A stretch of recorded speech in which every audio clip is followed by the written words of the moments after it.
আমি আমি শুভেন্দু অধিকারী ঈশ্বরের নামে শপথ করিতেছি যে এক ঐতিহাসিক মুহূর্তের সাক্ষী থাকল তিলোত্তমা।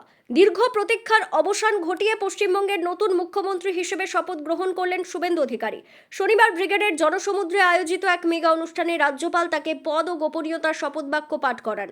শুভেন্দু অধিকারীর পাশাপাশি এদিন রাজ্য মন্ত্রিসভার গুরুত্বপূর্ণ সদস্য হিসেবে শপথ নিলেন দিলীপ ঘোষ এবং অগ্নিমিত্রা পল। তাদের সাথে আরও 5 জন বিধায়ক এদিন মন্ত্রী হিসেবে শপথ গ্রহণ করেন। ব্রিগেডের এই শপথ গ্রহণ অনুষ্ঠানকে কেন্দ্র করে আজ সকাল থেকেই ছিল সাজো সাজো রব। রাজধানীতে যখন শপথ গ্রহণ চলছে, তার আজ এসে পড়েছে জেলাতেও। বীরভূমের সিউড়িতে এদিন ধরা পড়ল এক ভিন্ন ছবি। ঠিক তৃণমূল পার্টি অফিস সংলগ্ন গোলবাড়ি ষষ্ঠীতলায় বিজয় উল্লাসে মাতেন বিজেপি কর্মী সমর্থকরা। দলীয় পতাকা হাতে নিয়ে চলে দেদার আবির খেলা, গানের তালে তালে মেতে ওঠেন কর্মীরা। উৎসবের আনন্দে সামিল করা হয় সাধারণ পথচারীদেরও।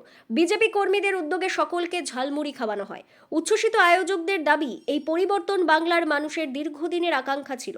তাদের মতে তৃণমূলের দীর্ঘদিনের অপশাসন থেকে আজ মুক্তি পেয়েছে পশ্চিমবঙ্গ।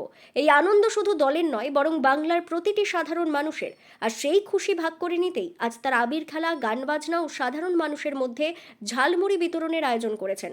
রাজ্য জুড়ে এই রাজনৈতিক পালাবদলকে কেন্দ্র করে যেমন উন্মাদনা তুঙ্গে, তেমনি নতুন সরকারের কাছে সাধারণ মানুষের প্রত্যাশার পারদও এখন আকাশ ছোঁয়া। থেকে সিউড়ি পৌরসভার 8 নম্বর ওয়ার্ডের পক্ষ থেকে আজ যে নবম মুখ্যমন্ত্রী হলো আমাদের শুভেন্দু অধিকারী, তার জন্য আমরা 8 নম্বর ওয়ার্ডের পক্ষ থেকে খুব এনজয় করলাম। পশ্চিমবাংলায় যে জঙ্গল রাজ চলছিল, সেই জঙ্গল রাজের অবসান হলো এবং আমরা চাই পশ্চিমবাংলায় একটি সুশাসন এবং সুশাসনের মাধ্যমে প্রতিষ্ঠা হবে এই বিজেপি সরকারের মাধ্যম দিয়ে। আমরা তাই নরেন্দ্র মোদীকে, অমিত শাহকে,